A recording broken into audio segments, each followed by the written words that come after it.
சகோதரர் பக்சிங் அவர்களின் ஊழியத்திலிருந்து விடாய்த்துணுக்கேற்ற வார்த்தைகள். ஆகஸ்ட் மாதம் 26ஆம் தேதி. ஆதலால் விசுவாசம் கேள்வியினாலே வரும், கேள்வி தேவனுடைய வசனத்தினாலே வரும். ரோமருக்கு நிருபம் 10வது அதிகாரம் 17வது வசனம். ஆபிரகாம் ஊர் என்கின்ற கல்தேயர் பட்டணத்தில் செல்வ செழிப்பான மற்றும் செல்வந்தனாக காணப்பட்டான். அந்த நகரத்தை விட்டு முன்பின் தெரியாத இடத்திற்கு போகும்படி தேவன் அவனிடம் சொன்னபோது அவன் உடனே கீழ்ப்படிந்தான். அவன் எங்கே போகிறான் என்று பலர் அவனிடம் கேள்வி எழுப்பியிருப்பார்கள். தெரியாது என்றே அவன் பதிலளித்திருப்பான். முழு நகரத்திலும் தேவனை விசுவாசித்த ஒரே மனிதன் இவன்தான். அதனால் அவனை பலர் கேலி செய்திருப்பார்கள். தேவன் தன்னை எங்கு அழைத்து செல்கிறார் என்று அவனுக்கு ஒருபோதும் தெரியாது என்றாலும் அவன் அவருக்கு கீழ்ப்படிந்து பட்டணத்தை விட்டு வெளியேறினான். அவனுடைய கீழ்ப்படிதல் மற்றும் விசுவாசத்தின் காரணமாக பிற்காலத்தில் தேவன் அவனுக்கு அஸ்திபாரங்கள் உள்ள நகரத்தின் தரிசனத்தை கொடுத்தார். அவன் விசுவாசத்தில் வல்லவனானான். எபிரேயருக்கு நிருபம் 11வது அதிகாரம் 8 மற்றும் 9வது வசனங்கள். ஆபிரகாமிடம் ஏராளமான பொன்னும் வெள்ளியும் இருந்தது. இதனால் இயல்பாகவே அவன் ஒரு வீடு கட்ட விரும்பினான். ஆனால் அவனது வாழ்நாள் முழுவதும் தேவன் அவனை வீடு கட்டவோ நிலம் வாங்கவோ அனுமதிக்கவில்லை. யாத்திரை செய்பவராகவும் அந்நியனாகவும் அவன் கூடாரங்களில் வாழ வேண்டியதாக காணப்பட்டது. கிரியையுள்ள மற்றும் ஜீவனுள்ள விசுவாசத்தினால் நாம் பங்காளிகளான பரலோக வாசஸ்தலத்தின் மகிமையை நாமும் பார்க்கலாம். இவ்வாறே தேவன் சாராளை வெகு காலம் மலடியாய் இருக்க வைத்தார்.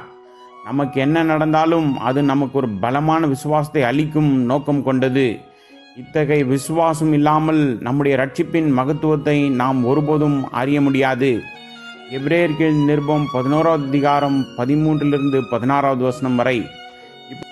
இப்படிப்பட்ட சூழ்நிலைகளில், சந்தர்ப்பங்களில் துன்பம் மற்றும் சோதனைகள் அனைத்தையும் அழிந்து போகும் பொருளிலிருந்து நம்முடைய கண்களை இழுத்து பரலோக மற்றும் நித்திய காரியங்களில் நிலைநிறுத்த தேவன் இவைகளை பயன்படுத்துகிறார். உயிர்த்தெழுதலின் வல்லமை நம் தேவைக்கேற்ப நாம் உரிமை கொண்டாடுவதால் இது மிகவும் உண்மையானதாக மாறுகிறது. எபிரேயருக்கு நிருபம் 11வது அதிகாரம் 18வது வசனம். தேவன் ஆபிரகாமிடம் அவனது ஒரே குமாரனை பலியிட சொல்லி அவனுக்கு ஒரு பலமான விசுவாசத்தை கொடுக்கும்படி அப்படி செய்தார். அவன் தேவனை சந்தேகிக்கவில்லை. அவன் தனது குமாரனை பலியிட்டாலும் தேவனால் அவனை மீண்டுமாக உயிரோடு எழுப்ப முடியும் என்று அவன் விசுவாசித்தான். இந்த விசுவாசத்தோடு அவன் தனது குமாரனை கட்டி கத்தியை உயர்த்தினான். தனது மனைவிக்கு இந்த அளவுக்கு விசுவாசம் இல்லை என்பது அவனுக்கு தெரியும். அதனால்தான் அவளை கலந்தாலோசிக்காமல் தன் குமாரனை பலிபீடத்தின் மேல் கிடத்தினான். ஆதியாகமத்தின் புஸ்தகம் 22வது அதிகாரம் 3வது வசனம். அவன் அதிகாலையில் எழுந்து தன் வேலைக்காரர்களையும் ஒரு கழுதையும் கூட்டிக் கொண்டு போனான். அவன் தனது மனைவியிடம் சொன்னால் அவள் ஈசாக்கை அனுப்ப அனுமதித்திருக்க மாட்டாள் என்பது அவனுக்கு நன்றாக தெரியும். ஒரே குமாரனை எப்படி கொடுப்பது? தேவன் அப்படி சொல்லவே மாட்டார் என்று அவள் சொல்லியிருப்பாள். இன்று நாமும் இப்படியாக பலமுறை கேள்விகளை எழுப்பக்கூடியவர்களாக இருக்கிறோம். விசுவாசமுள்ள மனிதனாக சிறிதும் சந்தேகமில்லாமல் ஆபிரகாம் அதிகாலையில் எழுந்து தனது ஊழியர்களையும் குமாரனையும் அழைத்து சென்றான். தேவன் தனது உண்மை தன்மையை நிரூபித்தார். இதனால் அவனது விசுவாசம் பலப்பட்டது.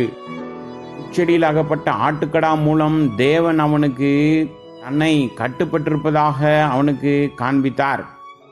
ஆகவே நம்முடைய ரட்சிப்பை முழுமையாக அனுபவிக்க நமக்கு ஒரு பலமான செயல்படும் விசுவாசம் தேவை. பரலோக நித்திய நகரத்தில் நம்முடைய பங்கு விசுவாசத்தினால் நமக்கு நிஜமாகிவிடும். ஆபிரகாம் அல்லது தாவீது, மோசே போன்றோரின் விசுவாசத்தை அவர் நமக்கு கொடுப்பதால் எந்த ஒரு துன்பத்திற்கும் எந்த சோதனைக்கும் நாம் தேவனுக்கு நன்றி சொல்ல முடியும். இது ஒரு வாழ்நாள் அனுபவமாகும். இந்த விசுவாசத்திற்காக நாம் பல வேதனையான சூழ்நிலைகளையும் அனுபவங்களையும் கடந்து செல்ல வேண்டியிருக்கும்.